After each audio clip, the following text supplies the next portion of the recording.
Hello दोस्तों। तो कैसे हैं आप सब?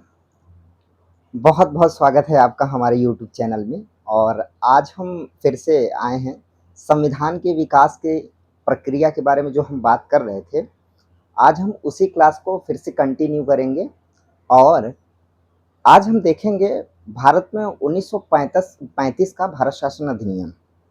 आज हम बेसिकली 1935 के भारत शासन अधिनियम के बारे में बात करेंगे। इसके पहले हमने भारत अधिनियम 1919 की हमने बात की और उसके पहले हमने 1909 का भारत शासन अधिनियम की बात की। तो आज फाइनली हम 1935 के भारत शासन अधिनियम के बारे में बात करेंगे। आप देखेंगे कि एक क्रमिक प्रक्रिया में संविधान में जो चीज़ें शामिल की गई उसमें सबसे ज़्यादा जो इम्पैक्ट या जो सबसे ज़्यादा असर पड़ा, जिसका सबसे ज़्यादा प्रभाव पड़ा, वो था 1935 के भारत शासन अधिनियम का। इवन ये कहिए आप कि भारत शासन अधिनियम में आप देखेंगे कि 1935 के भारत शासन अधिनियम से संविधान में 2/3 भाग को शामिल किया गया। 1935 के भारत शासन अधिनियम से 2/3 चीज़ों को भारतीय संविधान में शामिल किया गया है। इसीलिए आप देखेंगे कि कुछ विदेशी विचारक थे, जिसमें एक नाम आता है जेनिंग्स का। तो वो कहता है कि भारत में नए संविधान बनाने की ज़रूरत नहीं थी या आवश्यकता नहीं थी। इसलिए वो कहता है क्योंकि भारत में 2/3 भाग जो शामिल किया गया वो 1935 के भारत शासन अधिनियम से शामिल किया गया। तो चलिए शुरू करते हैं और आज की क्लास हम देखते हैं कि 1935 के भारत शासन अधिनियम में कौन कौन सी चीज़ों को कानून बना के लागू किया गया था या किन प्रावधानों को भारत में लागू किया गया 1935 के भारत शासन अधिनियम के तहत। तो ठीक है, क्लास की शुरुआत हम लोग करते हैं। आज जो हमारा इसमें पहला पॉइंट रहेगा या जो जिस पॉइंट पे जो पहला बिंदु होगा जिस पे हम डिस्कस करेंगे, वो पहला बिंदु आप देखेंगे कि भारत में उत्तरदायी शासन की स्थापना में महत्वपूर्ण कदम साबित हुआ। सबसे पहली चीज तो भारत में जो अभी तक शासन प्रशासन चल रहा था उसका कोई उत्तरदायित्व तो नहीं होता था। जिम्मेवारी किसी और के ऊपर होती थी, काम कोई और करता था और उत्तरदायित्व किसी और की होती थी। ठीक, लेकिन आप यहाँ देखेंगे कि साफ साफ इसमें पहला ही जो इसमें पॉइंट या बिंदु शामिल किया गया था 1935 के भारत शासन अधिनियम में, उसमें आप देखेंगे भारत में उत्तरदायी शासन की स्थापना में महत्वपूर्ण कदम साबित हुआ।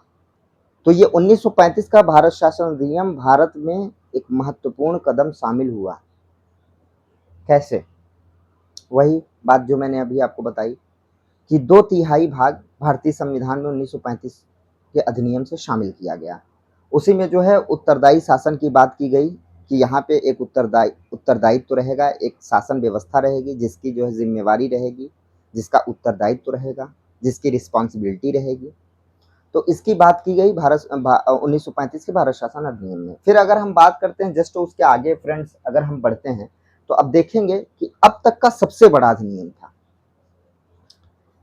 अब तक का, अभी तक का 1935 तक में अभी तक का सबसे बड़ा अधिनियम था, सबसे ब्रॉड, सबसे विस्तृत कह सकते हैं आप। क्योंकि 1773 का रेगुलेटिंग एक्ट आता है, उनमें भी उतनी चीज़ें नहीं दिखती। 1784 का पिट्स इंडिया एक्ट आता है, उसमें भी उतनी चीज़ें नहीं दिखती। 1813 का चार्टर एक्ट आता है, उसमें भी कंपनी की बेसिकली बात चल रही थी। फिर आप देखेंगे 1833 का चार्टर एक्ट आता है, फिर 1853 का चार्टर एक्ट आता है। फिर अगर हम बात करें तो 1861 का आता है, फिर हम बात करें 1892 का आता है, फिर हम अगर बात करें 1909 का आता है, फिर अगर हम बात करें 1919 का आता है, और फाइनली हम अगर आज जो बात कर रहे हैं वो 1935 के भारत शासन अधिनियम की बात कर रहे हैं।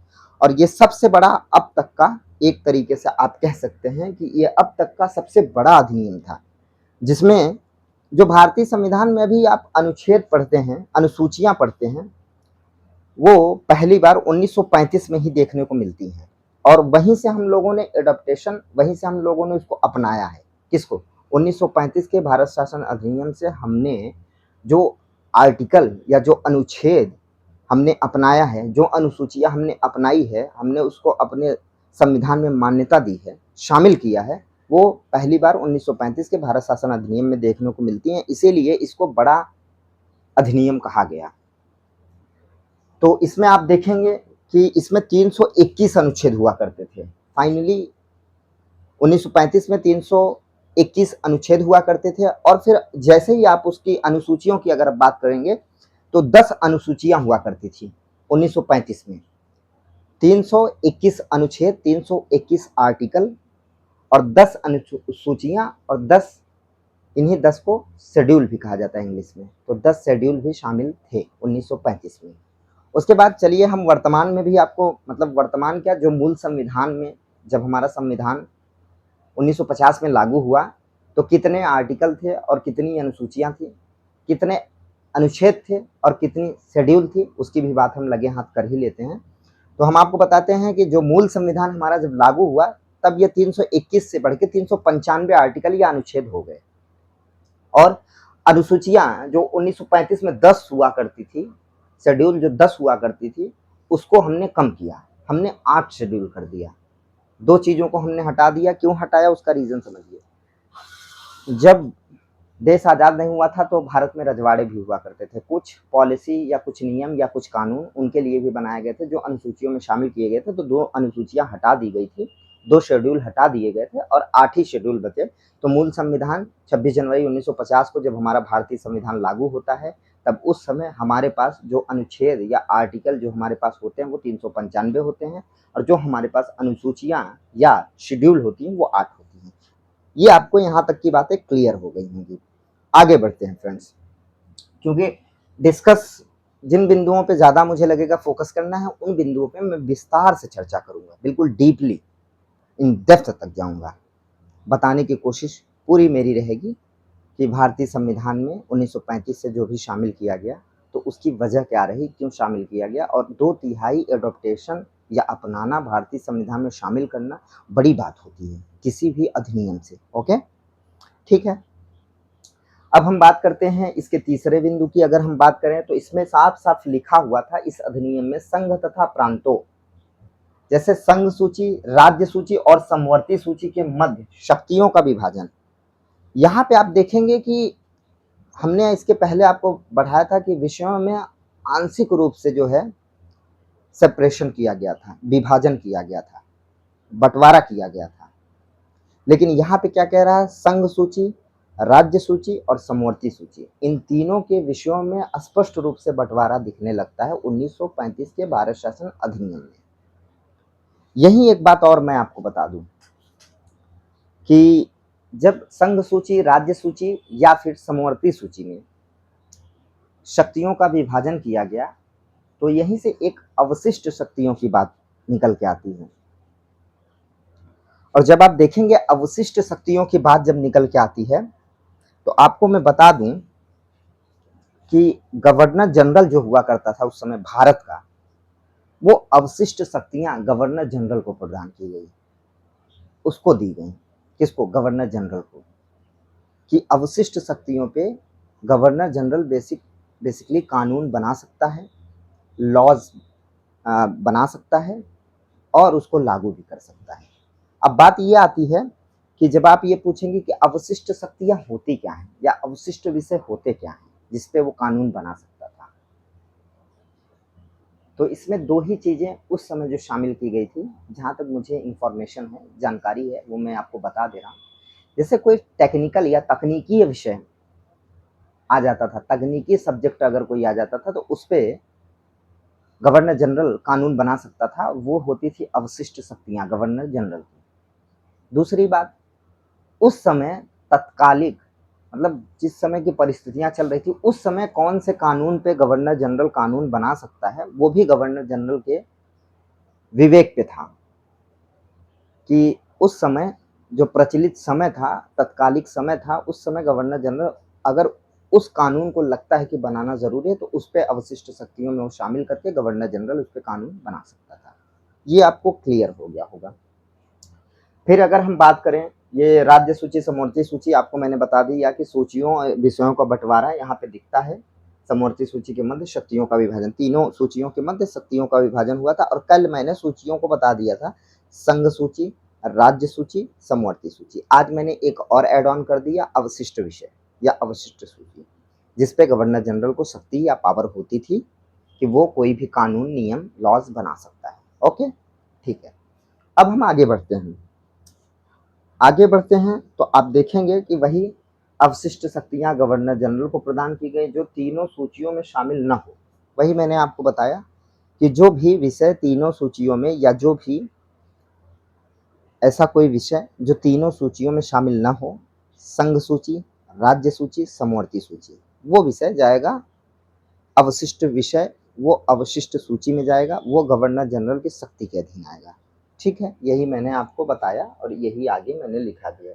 और जैसा कि मैंने बता दिया आपको, तकनीकी या उस समय जो प्रचलित थी वो अवशिष्ट शक्तियाँ गवर्नर जनरल के पास होती थी और वो उस पर नियम या कानून बना सकता था। आगे बढ़ते हैं।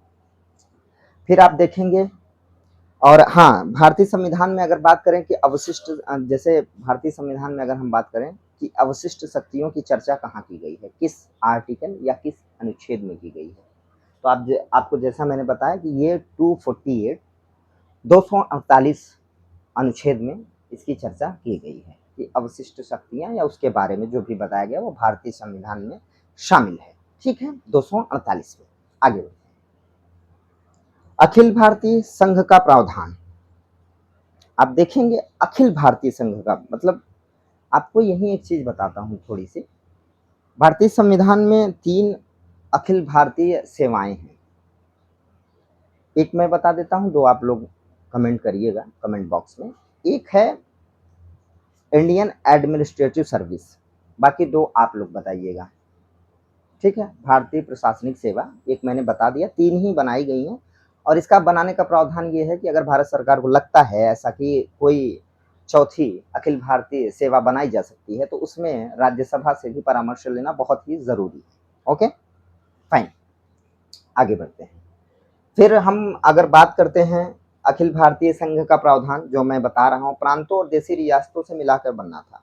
आप देखेंगे अखिल भारतीय संघ इसलिए बनाया जा रहा था, अखिल मतलब पूरे भारत, और भारत तो आप जानते ही, अखिल का मतलब ही होता है कि पूरे भारत में। तो इसमें 2 चीजें शामिल की गई थी।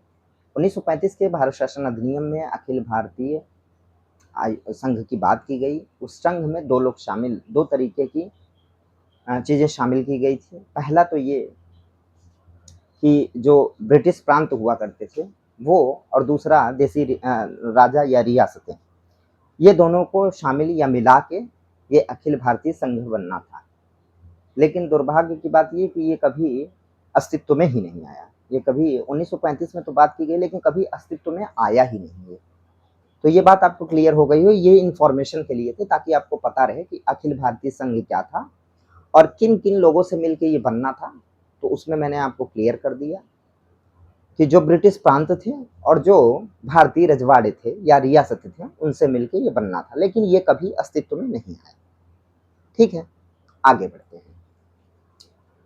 फिर अगर हम बात करते हैं, बड़ी मस्त और अच्छी बात, देखिए पैसे के लिए तो हर आदमी परेशान है, और यहाँ मैं इसलिए ये लाइन बोल रहा हूँ कि पहली बार जो मुद्रा पे नियंत्रण किया गया, पैसे रुपए पे जो नियंत्रण किया गया, जो कंट्रोल किया गया मनी पे, वो यही दिखता है। आपको एक बात बता दूं कि हमारी आरबीआई की स्थापना 1935 में हुई थी। यही 1935 के भारत शासन अधिनियम में आरबीआई की स्थापना की गई थी 1935 में। जब 1935 में मुद्रा पर नियंत्रण करना था, तब ब्रिटिश गवर्नमेंट ने आरबीआई जैसी संस्था को बनाई और आरबीआई को वो जिम्मेवारी दी गई, वो उत्तरदायित्व दिया गया, वो रिस्पॉन्सिबिलिटी दी गई कि वो मुद्रा का नियंत्रण करे और मुद्रा पे कंट्रोल करे।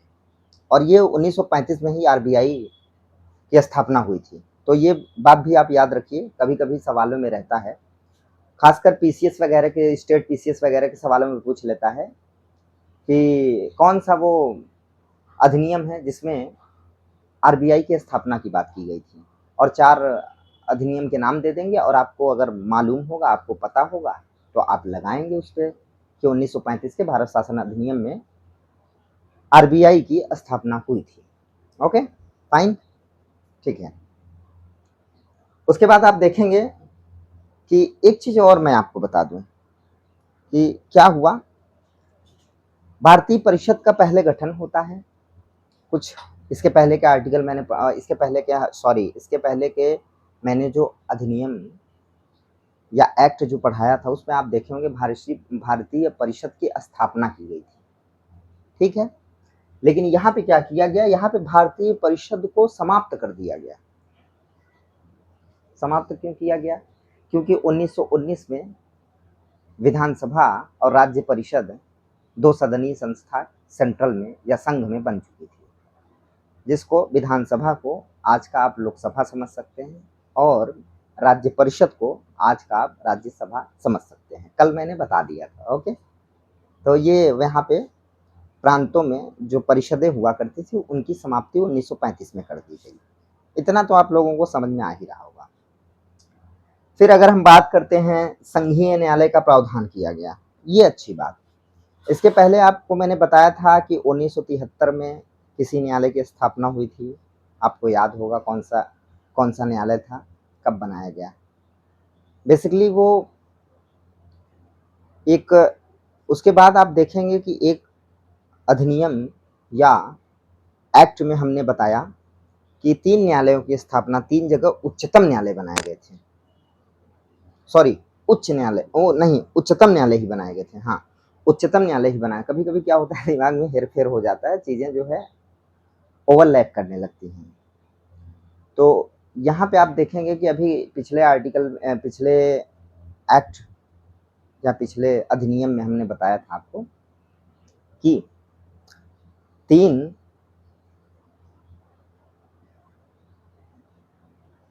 न्यायालयों की स्थापना की गई थी। बताइएगा कौन कौन से और कहाँ कहाँ हुई थी। चलिए इन आपको थोड़ा सा इशारा करते हैं। जैसे उस समय 3 प्रेसिडेंसियाँ हुआ करती थी। बाकी आप समझदार हैं, सब कुछ हम ही बता देंगे तो फिर आप पढ़ेंगे क्या, इसलिए। तो यहाँ पे क्या होता है कि संघीय न्यायालय का प्रावधान किया जाता है। वो वही संघीय न्यायालय है जो आज का सुप्रीम कोर्ट है भारत का।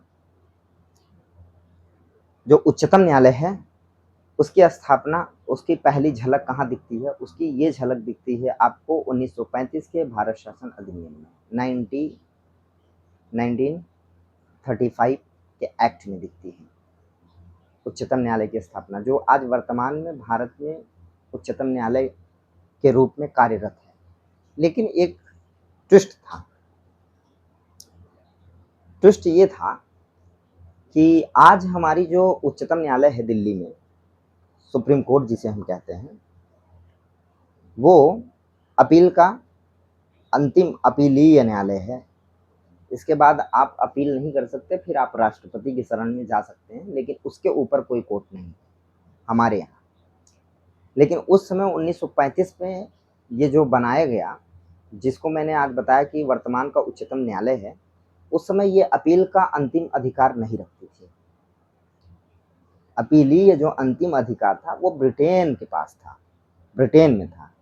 तो अगर यहाँ पे कोई केस किसी तरीके से हार जाता था या किसी तरीके से उसे कोई दिक्कत हो जाती थी, तो वो अपील का अंतिम न्यायालय ब्रिटेन होता था, ब्रिटेन में, और फिर वो ब्रिटेन जाके वहाँ पे अपील आप कर सकते थे। तो यहाँ पे यही चीज बताया गया है कि उच्चतम न्यायालय के रूप में कार्यरत है, वर्तमान में उच्चतम न्यायालय के रूप में कार्यरत है। अपील का अंतिम न्यायालय नहीं हुआ करता था। 1935 तक ये अपील का अंतिम न्यायालय नहीं हुआ करता था। लेकिन जब भारत हमारा आज़ाद होता है, हमारा प्यारा भारत जब आज़ाद होता है, आज़ादी के बाद हम देखते हैं कि हमारे देश में एक उच्च न्यायालय होता है, सॉरी एक उच्चतम न्यायालय होता है, बाकी उच्च न्यायालय होते हैं।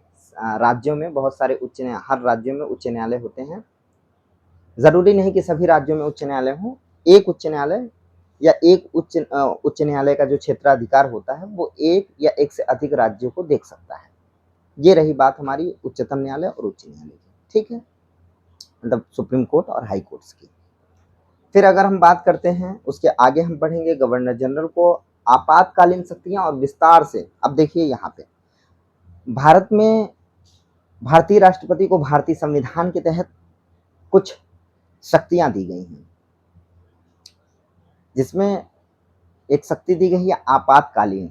आपात की स्थिति हो, आपात की परिस्थिति हो, विथ ऐसी कंडीशन हो भारत में जिसमें भारत के किसी भी विशेष क्षेत्र में या राज्यों के किसी क्षेत्र में या पूरे राज्य में या इवन पूरे देश में ऐसी स्थिति बनती है जो आपातकाल की स्थिति हो, तो उसमें भारतीय संविधान हमारे राष्ट्रपति जी को एक तरीके की शक्ति प्रदान करता है जिसको हम आपातकालीन शक्तियों के नाम से जानते हैं।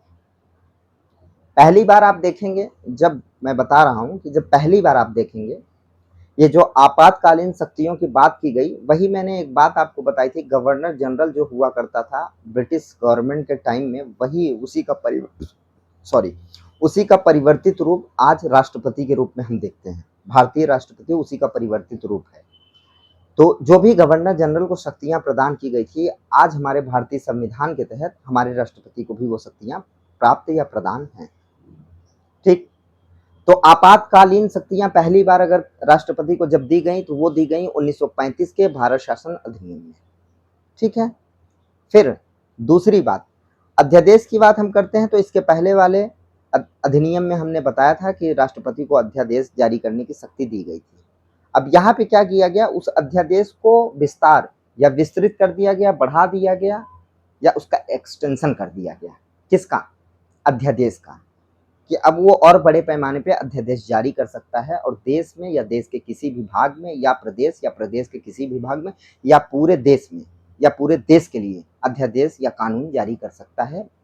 वो कानून उसी तरीके से बल रखेगा, शक्ति रखेगा, जिस तरीके से संसद द्वारा पास किसी भी कानून के पास शक्ति होती है। ओके, यहाँ तक की बात क्लियर हो गई होगी। तो गवर्नर जनरल को आपातकालीन शक्तियां और विस्तार से अध्यादेश जारी करने की शक्ति प्रदान की गई 1935 के भारत शासन अधिनियम। यही पूछता है कि पहली बार आपातकालीन शक्तियां कहाँ दिखती हैं, कौन से एक्ट या कौन से अधिनियम में दिखती हैं, तो आपको वहां बताना पड़ेगा, क्लियरेंस आपको देना पड़ेगा कि 1935 का भारत शासन अधिनियम वो अधिनियम है जिसमें पहली बार गवर्नर जनरल को आपातकालीन शक्तियां प्रदान की। ठीक, तो इस तरीके से ऐसे क्वेश्चन बनते रहते हैं और ये बहुत मेजर पॉइंट है, भूल जाते हैं बच्चे।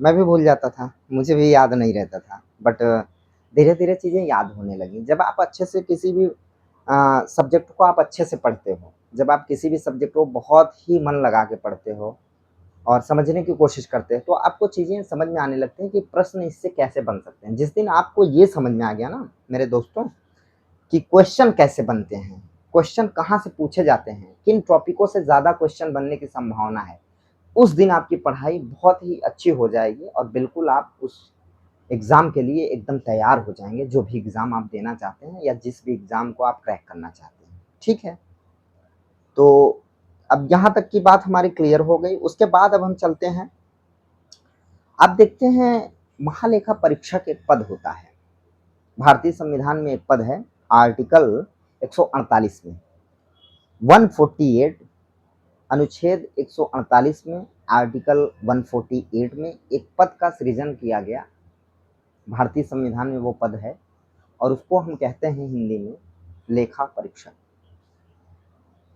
जो परीक्षण करता है किसकी, कि संसद ने कितना पैसा खर्चा किया, कहाँ किया, कौन सा काम में कितना पैसा गया, ये सब चीज़ों की जो ऑडिटिंग करता है, जो निरीक्षण करता है, वो यही करता है। और ये अब बेसिकली मैं संविधान के अंदर की बातें तो नहीं पढ़ा रहा हूँ, जब वो पढ़ाऊँगा तो मैं आपको पूरा विस्तार से बताऊँगा कि क्या इसका जो है काम है, बेसिकली इसका मेन काम क्या है।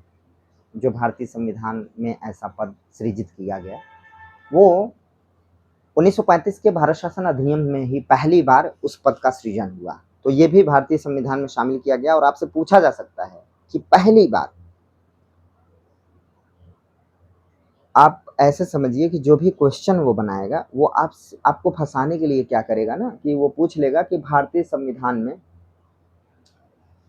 बाद में शामिल किया गया, या फिर आपसे पूछ सकता है कि पहली बार किस अधिनियम में इसकी झलक दिखती है, या पहली बार इस पद को सृजन किस अधिनियम में, कौन से अधिनियम में, कौन से एक्ट में किया गया। तो आप बताएंगे क्या कि 1935 के भारत शासन अधिनियम में पहली बार लेखा परीक्षक की बात की गई और भारतीय संविधान में 148 में, अनुच्छेद 148 में इसकी बात की गई। ओके, ठीक है। अब चलिए, यहीं पे एक चीज़ और मैं बताता हूँ आपको। आज आप जानते होंगे एक देश का नाम आपने सुना होगा म्यांमार। आप जानते हैं और खूब चर्चा में रहा है रोहिंग्यास मुसलमानों की वजह से। जो रोहिंग्यास मुस्लिम होते हैं, उनकी वजह से म्यांमार आए दिन चर्चा में रहता था। अब तो हमारी गवर्नमेंट जो है बाढ़ फिनिशिंग का भी काम कर रही है। म्यांमार से जो हमारे लैंड शेयर या साझा होते हैं, वहाँ पे हम जो है एक तरीके की बाउंड्री बना रहे हैं, ताकि वहाँ के जो रिफ्यूजी हैं, वो हमारे भारत में म्यांमार के रास्ते, म्यांमार के बॉर्डर से भारत में प्रवेश ना करें। तो इसलिए भी म्यांमार चर्चा में रहता है। अब म्यांमार इस एक चीज़ के लिए और जाना जाता है कि वहाँ पे सत्ता परिवर्तन, आप देखेंगे कि वहाँ पे सत्ता परिवर्तन होता है तो तख्ता पलट किया जाता है। मतलब एक सरकार है, उसको ज़बरदस्ती हटा के दूसरी सरकार बनाई जाती है। एक तरीके से डिक्टेटरशिप आप कह सकते हैं। बहरहाल उधर मुझे जाने की ज़रूरत नहीं है, मैं अपने टॉपिक पे आता हूँ। तो आप देखेंगे कि 1935 का वो ही भारत शासन अधिनियम है जिसने भारत से बर्मा को अलग कर दिया गया। पहले म्यांमार का नाम बर्मा हुआ करता था, फिर उसके बाद वहाँ जब सरकारें और देश आज़ाद हुआ, एक स्वतंत्र राष्ट्र बना, तो फिर उसने अपना नाम चेंज करके म्यांमार रख दिया। जो कि पहले 1935 के भारत शासन अधिनियम में बर्मा नाम से जाना जाता था, और 1935 के भारत शासन अधिनियम में ही भारत से बर्मा को अलग कर दिया गया। ये भी एक बड़ा काम किया गया था। तो ये पूछ सकता है कि पहली बार भारत से बर्मा को कब, कौन से अधिनियम में अलग किया गया। तो ऐसा एग्जाम में क्वेश्चन आता रहता है। तो आप जानते रहिए कि 1935 में भारत से बर्मा को अलग किया गया। ओके, ठीक है। अब चलिए थोड़ा सा और हम बात करते हैं। प्रांतों में द्वैध शासन समाप्त है। अभी इसके पहले मैंने पढ़ाया था कि प्रांतों में द्वैध शासन था। कल ही की क्लास में मैंने पढ़ा था 1919 के भारत शासन अधिनियम में मैंने पढ़ाया कि भारत की प्रांतों में द्वैध शासन लागू किया गया, और उसमें दो तरीके की व्यवस्थाएं की गई, एक संरक्षित, एक हस्तांतरित। एक में कहा गया कि गवर्नर जनरल की कार्यकारिणी परिषद उस पर डिसीजन लेगी, और दूसरे में कहा गया कि मंत्री डिसीजन लेंगे, मतलब गवर्नर जनरल को सलाह या राय या मशवरा देंगे। संरक्षित में कहा गया कि कोई उत्तरदायित्व तो गवर्नर जनरल का नहीं होगा। बात सेकंड में आती है, हस्तांतरित में भी यही बात कही गई कि गवर्नर जनरल का कोई उत्तरदायित्व नहीं है। लेकिन जो गवर्नर जनरल को हस्तांतरित में जो राय या मशवरा या सलाह देंगे, वो मंत्री ब्रिटेन की मंत्रिमंडल के प्रति उत्तरदायी होंगे। तो ये बड़ी बात की गई थी, तो इसको समाप्त कर दिया गया 1935 के भारत शासन अधिनियम में। द्वैध शासन को, प्रांतों में जो द्वैध शासन था उसको समाप्त कर दिया गया। जो 1919 में लाया गया था उसको 1935 में समाप्त कर दिया गया। ओके, क्लियर, समझ में आ गया होगा। ठीक है। अब इसी में आप देखेंगे कि जब प्रांतों में द्वैध शासन समाप्त किया गया, तो जाहिर सी बात है, अगर आपके ऊपर 4 लोगों का पहले से दबाव है तो आप स्वतंत्र महसूस नहीं करेंगे। सपोज करिए कि आप किसी से नहीं डरते, लेकिन जो आपके मम्मी और पापा हैं, उनका आपके सर पे हाथ है, पॉजिटिव और निगेटिव दोनों तरीके से। पॉजिटिव ये है कि वो चाहते हैं मेरा लड़का बहुत तरक्की करे, बहुत कामयाब हो, बहुत काबिल हो। ठीक है, तो आपको लगता है कि पापा और मम्मी बिना मतलब मेरे ऊपर दबाव बना रहे हैं, और मैं जो करना चाहता हूँ वो नहीं कर पा रहा हूँ। ठीक है, तो आप स्वतंत्र नहीं हुए। लेकिन वही मम्मी पापा मान लीजिए कि डेथ कर गए, और जब डेथ कर गए तो स्वतंत्र तो आप हो गए, लेकिन आपके ऊपर अब किसी का हाथ या साया नहीं रहा। और फिर आप अपने मन के मालिक तो हैं, लेकिन कोई आपसे ये पूछने वाला नहीं रहा कि क्या हालचाल है बच्चा, कैसे हो, परेशान हो। तो ये चीज़ें, तो यहाँ पे क्या हुआ, द्वैध शासन समाप्त किया गया। और द्वैध शासन जब समाप्त किया गया प्रांतों में, तो वहाँ पे प्रांतों को स्वायत्ता मिली। उनका खुद का स्वतंत्र शासन करने का जो सपना था, वो यहाँ पे कहीं ना कहीं साकार होते हुए दिख रहा है 1935 के भारत शासन अधिनियम में। तो प्रांतों में द्वैध शासन समाप्त हुआ और शासन को स्वायत्ता मिली, भारतीय लोगों को खुद के शासन करने की स्वायत्ता मिली। लेकिन एक बात और यहाँ पे निकल के आती है कि प्रांतों में तो द्वैध शासन समाप्त कर दिया गया है, लेकिन अब लेकिन कहाँ हूँ, किंतु परंतु लेकिन अगर लग जाए तो आप समझ जाइए कि या तो अगर आप कहीं, आपको कोई जॉब मिल रही है और सब कुछ अच्छा चल रहा है, और बस बंदा ये कर दे कि लेकिन, परंतु या किंतु, तो आप समझ जाइए कुछ तो गड़बड़ है। दया, कुछ तो यहाँ गड़बड़ी है। सीआईडी वगैरह देखते हैं आप लोग, देखा करिए, बहुत अच्छा ब्रेन का विकास होगा। वो कहते हैं ना उसमें, जो सीआईडी के ऑफिसर होते हैं, कहते हैं दया यहाँ कुछ तो गड़बड़ है। तो वही हाल यहाँ है कि यहाँ कुछ तो गड़बड़ है।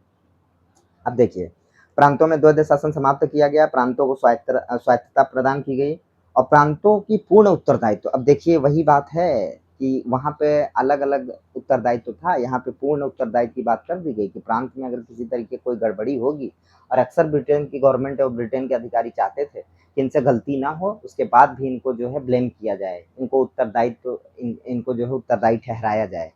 तो यहाँ पे पूर्ण उत्तरदायित्व की बात हो गई कि प्रांतों को पूर्ण उत्तरदायित्व उठाना पड़ेगा। स्वायत्तता तो मिली, लेकिन पूर्ण उत्तरदायित्व भी, अगर कोई गलती होगी तो फिर दिक्कत हो जाएगी। ठीक है। फिर उसके बाद अगर हम बात करते हैं, चलिए अब आगे की बात हम करते हैं यहाँ। परंतु किंतु लेकिन जो मैंने बोला वो ये बोला कि केंद्र में द्वैध शासन लागू कर दिया गया। मतलब क्या कहा है कि खजूर के पेड़ में अटके और फिर ऊपर लटके, कि मतलब एक टहनी से तो गिरे कि नीचे आम आ रहा है, दूसरी टहनी में लटक गया। तो मतलब यहाँ प्रांतों में द्वैध शासन समाप्त किया गया, और इसी कानून में 1935 के भारत शासन अधिनियम में ही केंद्र में मतलब संघ में द्वैध शासन लागू कर दिया गया। ये इसका बहुत ही नकारात्मक बिंदु था कि एक जगह आप कह रहे हैं कि हम सुधार कर रहे हैं, और दूसरी जगह आप सुधार के नाम पे थोड़ा सा बस कुछ काम कर दे रहे हैं। जैसे वही होता है ना कि खूब गर्मी हो और हल्की सी बारिश हो जाए और फिर खूब तेज धूप हो जाए, तो ये तो वही वाला हाल हुआ ना कि मतलब आप थोड़ा सा मुंह पे पानी मार रहे हैं ताकि हम जग जाएं, उसके बाद आप इतना तेज धूप कर रहे हैं ताकि हम जल जाएं।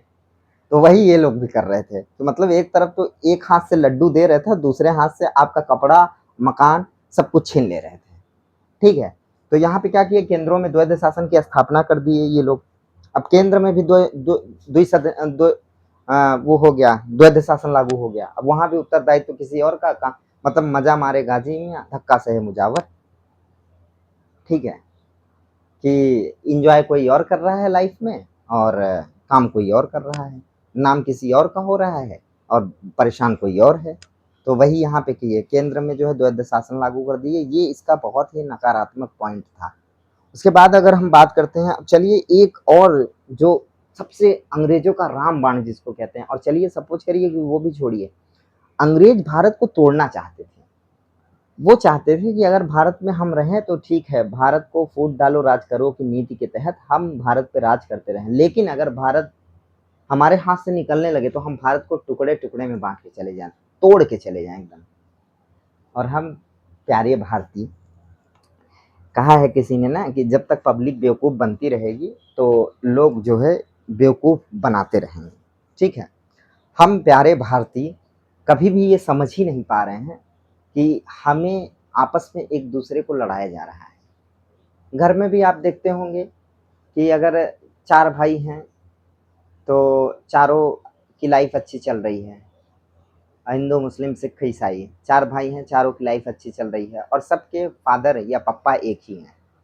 जैसे हमारा भारत देश, तो भारत देश में हिंदू, मुस्लिम, सिख, ईसाई, बौद्ध, जैन, पारसी इतनी कम्युनिटी यहाँ पे जीवन यापन करती है। अंग्रेजों को खूब अच्छे से पता था कि हम अगर हिंदू मुसलमान करेंगे तो काफ़ी दिन तक, हम अगर हिंदू ईसाई हिंदू मुस्लिम करते रहेंगे तो काफ़ी टाइम तक हम भारत पे राज कर सकते हैं। उन्हें खूब अच्छे से ये आइडिया लग गया था कि भारतीय लोग दिल से सोचते हैं, दिमाग से नहीं।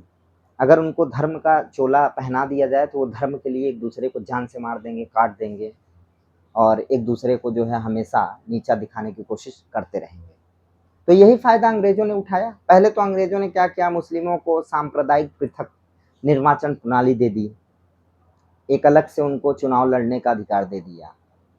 उससे भी कम बात बनी, अंग्रेजों को लगा कि ये भी कम है, तो फिर उन्होंने क्या किया कि जैसा कि पिछले एक्ट में हमने पढ़ाया था आपको कि वहाँ पे क्या किया, ईसाइयों को, यूरोपियों को और सिखों को और फिर आंग्ल भारतीयों को अलग से सांप्रदायिक तरीके से निर्वाचन प्रणाली की व्यवस्था कर दी गई। सांप्रदायिकता बेसिकली किसी भी विशेष धर्म को आप अगर ज़्यादा प्रेफरेंस देते हैं और उसको ज़्यादा बढ़ावा देते हैं, उसकी हर बुरी बातों को आप नकार देते हैं और हर अच्छी मतलब आप अगर वो कुछ बुरा कर रहा है तब भी आप कहते हैं नहीं नहीं सही है, आप अपना चश्मा उतारना ही नहीं चाहते कि हाँ वो गलत भी हो सकता है। तो वहाँ से सांप्रदायिकता जन्म लेती है और एक दूसरे कम्युनिटी से लड़ाना ये भी एक तरीके का सांप्रदायिकता है। कि संप्रदाय को आपस में सौहार्द के साथ रहना चाहिए, लेकिन लोग संप्रदाय को सिर्फ और सिर्फ लड़ाने के लिए प्रयोग करते हैं। उसका पॉजिटिव कम नेगेटिव ज़्यादा फायदा उठाते हैं, नकारात्मक। ठीक है, तो इन्होंने 1919 में ये काम किया कि 4 लोगों को अलग से फिर निर्वाचन प्रणाली दे दी, अलग से सांप्रदायिकता के बिहाफ पे अलग कर दिया गया। और उसके बाद यहाँ 1935 में इन्होंने क्या किया, महिलाओं को, मजदूरों को, बात समझ रहे हैं आप, कि जो महिला वर्ग था, जो मजदूरों का वर्ग था, और उसके बाद आप देखेंगे एक डिप्रेस्ड कम्युनिटी है जिसको हम दलित कहते हैं। तो इन्होंने क्या काम किया 1935 में, और इसी वजह से ये सब घटनाएं तब हो रही हैं जब आप देखेंगे 1920 में एक आंदोलन हो चुका है, फिर उसके बाद आप देखेंगे साइमन कमीशन आ चुका और जा चुका है। ये 1935 का टाइम चल रहा है, भारत में पीक पे है क्या, आंदोलन।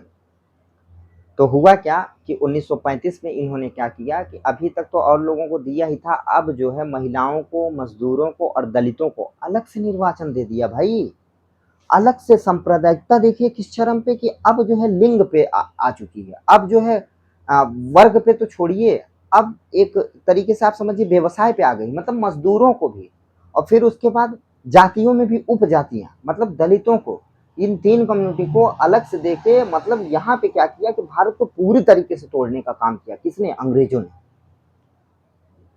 मतलब अंग्रेजों ने अपनी हद तब पार कर दी जब ऐसे ऐसे प्रावधान किए 1935 में, मतलब देश को पूरा तोड़ने की बात कर दी।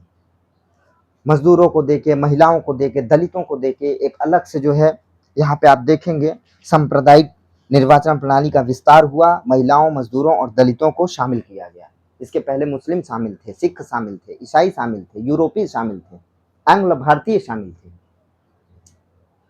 मतलब वो 4 और मुस्लिम 5, 5 कम्युनिटी वो और 3 ये, 8 कम्युनिटी के लोग इसमें शामिल हो गए सांप्रदायिक प्रणाली में। अंग्रेज कितने होशियार हुआ करते थे, और हम भारत के लोग, we the people of India, preamble की पहली लाइन, प्रस्तावना की पहली लाइन, हम भारत के लोग। वो तो हम भारत के लोग तब हुए ना जब हम भारत को आजाद करा लिए, तब हमने संविधान में लिखा हम भारत के लोग, we the people of India, Bharat को संपूर्ण प्रभुत्व संपन्न राष्ट्र बनाना चाहते हैं, उसके समस्त नागरिकों को सामाजिक, आर्थिक न्याय दिलाने की बात करते हैं।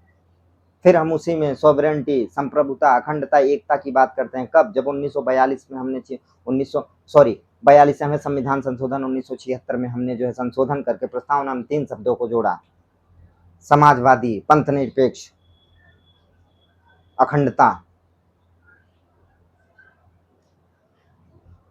आप सोच के देखिए कि अंग्रेज कितना चालाक होते थे, और एक हम भारतीय चालाक तो होते थे, लेकिन हम दिल से सोचते थे, दिमाग तो हम लगाते ही नहीं थे, और आज भी यही हम सोचते हैं, दिल से सोचते हैं हमारी जाति का नेता है, उसी को वोट करेंगे, हमारे जाति के नेताजी हैं, उन्हीं के साथ रहेंगे, चाहे वो गलत करें या सही करें। कहाँ है, क्या सोच रहे हैं आप लोग।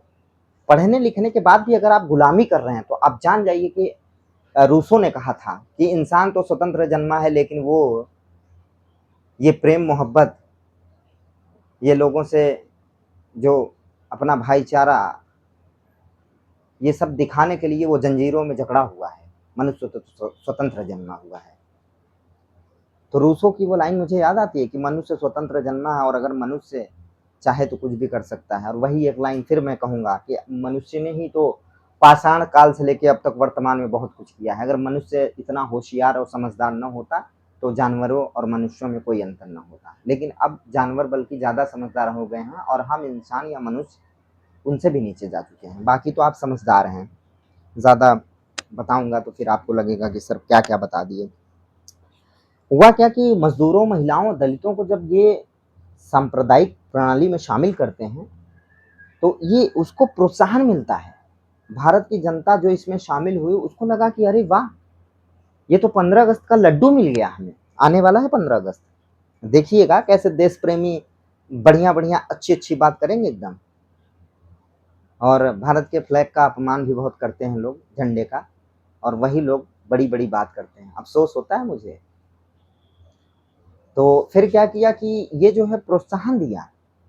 जब प्रोत्साहन दिया और लोग इसमें शामिल हुए तो लोगों को लगा कि अरे! ब्रिटेन की गवर्नमेंट तो हमारा बड़ा ख़्याल रखती है, बिल्कुल बच्चे की तरह। देखिए हमें अलग से चुनाव का वो मिल गया कि हम चुनाव लड़ सकते हैं और हमारे लोग ही वोट कर सकते हैं और हम ही उस सीट से चुनाव लड़ सकते हैं। तो जनता में टूट मचने लगी भाई, टूट-फूट हो गई। जनता जो है कुछ भारत की जो आंदोलन चल रहे थे उसमें शामिल हुए, कुछ जनता अलग हो गई। वो ब्रिटेन की सरकार का साथ देने लगी। क्यों? यही सब इनाम मिला जो। यही इनाम चाहते थे जिन्ना। जिन्ना को इतनी उम्मीद जितनी थी उतनी नहीं हो पाई। और फिर हम चलते हैं, अब चलते हैं हम बताने की। जब आप देखेंगे कि पहले जब भारत में विधान परिषद की बात की गई, 1935 के भारत शासन अधिनियम में जो विधान परिषद की बात की गई, ये देखिए हमने बताया आपको, कहाँ चला गया, ये देखिए, प्रांतों को स्वायत्तता प्राप्त और प्रांतों को पूर्ण उत्तरदायित्व की स्थापना। प्रांतों में जो है पूर्ण उत्तरदायित्व प्रांतों को मिला। उसके बाद आप देखेंगे कि जब प्रांतों को स्वशासन की बात ये करते हैं तो उसमें एक चीज़ और आती है कि इसमें जो है कमियां भी बहुत थी। और अब हम कमियों पे बात करते हैं इसके कि क्या क्या कमियां थी। तो जैसे कुछ प्रांत पहली बार जो है विधान परिषद जो प्रांतों में स्थापित की गई वो बेसिकली 5 ही प्रांत थे। और करंट में अभी 6 प्रांत हैं जहाँ 6 राज्य हैं जिनमें विधान परिषदें स्थापित हैं या मौजूद हैं या उपस्थित हैं। ठीक है, 6 राज्यों में जो है विधान परिषदें हैं और वो 6 राज्यों के नाम भी मैं आपको बता देता हूँ इस समय। आंध्र प्रदेश है, महाराष्ट्र है, बिहार है, यूपी है, तेलंगाना है और कर्नाटक है। कौन है? फिर से आप देखिए, आंध्र प्रदेश है, महाराष्ट्र है, उत्तर प्रदेश है, तेलंगाना है, कर्नाटक है और बिहार है। याद हो गया होगा 6। इसके पहले 5 हुआ करते थे। 1935 में 5 राज्यों में विधान परिषद हुआ करती थी, जिनमें पहला अगर हम बात करेंगे आपको तो वेस्ट बंगाल, जिसको वेस्ट बंगाल ना बोल के अब बंगाल बोला जाना चाहिए। उसके बाद महाराष्ट्र की बात हम करते हैं, महाराष्ट्र में थी 2। उसके बाद बिहार 3। संयुक्त प्रांत जिसको उत्तर प्रदेश आज हम जानते हैं वो पहले संयुक्त प्रांत हुआ करता था, तो ये हुई 4। और 5वां आप बताइए, बताइए। एक 5वां जो विधान परिषद हुआ करती थी वो होती थी असम में, तो असम में अब हटा दिया गया। ठीक है, अब विधान परिषदें 6 राज्यों में हैं और 6 राज्यों को मैंने 6 राज्यों का मैंने नाम आपको बता दिया, अब आप याद कर लीजिएगा। तो ये विधान परिषद। और इसी 1935 के भारत शासन अधिनियम में एक चीज़ और हमें देखने को मिलता है कि गवर्नर जनरल की शक्तियां तो बढ़ाई गई लेकिन शक्तियों में कटौती या अंकुश नहीं लगाया गया। गवर्नर जनरल एक तरीके से बहुत पावरफुल हो गया। सबसे ज़्यादा शक्तियां जो होती थी वो गवर्नर जनरल के पास होती थी और गवर्नर जनरल इतना पावरफुल हो गया कि वो जो है निरंकुश तरीके से काम करना शुरू कर देता है। मतलब उस पर कोई अंकुश नहीं लगाया गया ब्रिटिश गवर्नमेंट की तरफ से और ना ही इस अधिनियम के तहत। ठीक है, फिर अगर हम बात करते हैं, जैसा कि मैंने बताया ये अधिनियम 1 अप्रैल 1935 को भारत शासन अधिनियम बना के लागू कर दिया गया। ठीक है, और शुरू में ही हमने बताया था कि भारतीय संविधान में 1935 के भारत शासन अधिनियम का 2/3 भाग सीधा सीधा इंक्लूड है, शामिल किया गया है। ठीक है, तीसरी चीज की अगर हम बात करें, अब हम बात करते हैं कि इस अधिनियम को हमारे जो राजनेता हुआ करते थे उन्होंने इसको क्या कहा। जैसे पंडित जवाहरलाल नेहरू जी की अगर हम बात करें, जो हमारे पहले प्रधानमंत्री हुआ करते पहले प्रधानमंत्री थे, वो पंडित जवाहरलाल नेहरू जी कहते हैं इस अधिनियम को कहते हैं कि बिना ब्रेक की गाड़ी। मतलब गाड़ी तो है लेकिन उसमें ब्रेक ही नहीं है। कुछ भी पास कर दिए ये लोग, सारे कानून ऐसे पास किए कि मतलब भारतीयों को कहा कि आपको जो है संवैधानिक सुधार किया जाएगा और आपको स्वायत्तता दी जाएगी, लेकिन यहाँ पे क्या किया गया, प्रांतों में द्वैध समाप्त करके केंद्र में लागू कर दिया गया। तो ये पंडित जवाहरलाल नेहरू जी कहते हैं कि ये बिना ब्रेक की गाड़ी है। फिर अगर हम बात करें मोहम्मद अली जिन्ना की बात करें, जो पाकिस्तान के पहले जो है पाकिस्तान के राष्ट्रपिता कहलाते हैं, जिन्होंने देश को तोड़ के एक अलग राष्ट्र बना लिया था। अगर हम जिन्ना की बात करें तो जिन्ना कहते हैं कि ये बिल्कुल सड़ा हुआ कानून है, बिल्कुल सड़ा हुआ अधिनियम है, सड़ चुका है। जैसे आम का फल नहीं होता, सड़ जाए तो किसी काम का नहीं होता, वो आम का फल सड़ जाए तो किसी काम का नहीं होता, वही हाल था इसका, इस अधिनियम का। तो जिन्ना कहते हैं ये सड़ा हुआ अधिनियम। फिर उसके बाद अगर हम बात करें मदन मोहन मालवीय साहब की बात करें, तो वो कहते हैं ये लोकतांत्रिक तो है, ऊपर से दिखता तो लोकतांत्रिक है, लेकिन अंदर से ये खोखला है। ऊपर से तो ये लोकतांत्रिक, इसका जो ढांचा है, स्ट्रक्चर है, वो तो लोकतांत्रिक दिखता है, वो तो लोकतंत्र की बात करता है, लेकिन ये अंदर से जो इसमें प्रावधान किए गए वो बिल्कुल खोखले हैं, बिल्कुल खोखले हैं। उसी की तरीके से जैसे आप समझिए कि कोई बहुत अच्छा कोई घर हो, बाहर से खूब डेंट पेंट अच्छे से कर दो, और घर के अंदर कोई दीवार ही ना हो, चार दीवारी हो, उसके बाद घर बाहर से खूब अच्छा दिखे और अंदर कुछ ना हो, सामान वामान कुछ ना रखा हो, कोई व्यवस्था ना हो, बिल्कुल खोखला हो, तो उसी तरीके से ये कानून था। ठीक है, तो ये तीन विचारक। और जेनिंग्स की बात मैंने बता ही दी थी। उसने क्या कहा था, उसने बेसिकली एक चीज कहा था कि भारतीय संविधान को बनाने की जरूरत नहीं थी, भारत का शासन 1935 के भारत शासन अधिनियम से भी चल सकता था। लेकिन आप देखेंगे कि भारत का जो शासन 1935 के अधिनियम की वो बात कर रहा था, वो बेसिकली आप समझ सकते हैं ईर्ष्या के तहत ऐसी बात कर रहा होगा, क्योंकि उसको ईर्ष्या हो गई थी कि भारतीय अपना संविधान कैसे बना सकते हैं। और यहाँ तक की बातें पूरी क्लियर हो गई होंगी। बहुत कोशिश की मैंने सारी चीज़ों को समझाने की बहुत अच्छे तरीके से कि क्या कहाँ पे कौन सी चीज़ें हैं। अब अगर हम बात करते हैं कमियों की, तो कमियों में आप देखेंगे पूर्ण स्वशासन नहीं दिया गया। बात की गई पूर्ण स्वशासन की, लेकिन यहाँ पे 1935 में भी बेवकूफ़ बनाया गया भारतीयों को, और पूर्ण स्वशासन नहीं दिया गया, मतलब वो खुद का स्वशासन नहीं चला सकते थे। जो पूर्ण स्वशासन की बात है, आए दिन ब्रिटेन गवर्नमेंट की तरफ से हस्तक्षेप हुआ करता था। उसके बाद अगर आप बात करते हैं वही निगेटिव पॉइंट में कि गवर्नर जनरल को निरंकुश रखा गया, उसकी शक्तियों में रोक नहीं, कटौती नहीं की गई। उसके बाद आप बात करेंगे जैसे यहाँ पे केंद्रीय प्रांतों केंद्र में द्वैध शासन की स्थापना कर दी गई, ये भी इसकी कमियां थी। उसके बाद कमियों में ही बात करेंगे, सांप्रदायिकता को और विस्तार दिया गया और फिर 3 लोगों को और उसमें शामिल कर दिया गया, भारत की जनता को तोड़ने का काम किया गया। तो इन सब चीज़ों के तहत आप कमियों को भी देख सकते हैं। तो ये क्लास नो डाउट हम देखते हैं कि पूरी हो चुकी है, कंप्लीट हो चुकी है। अब इसके आगे की बात हम कल की क्लास में करते हैं। Okay, take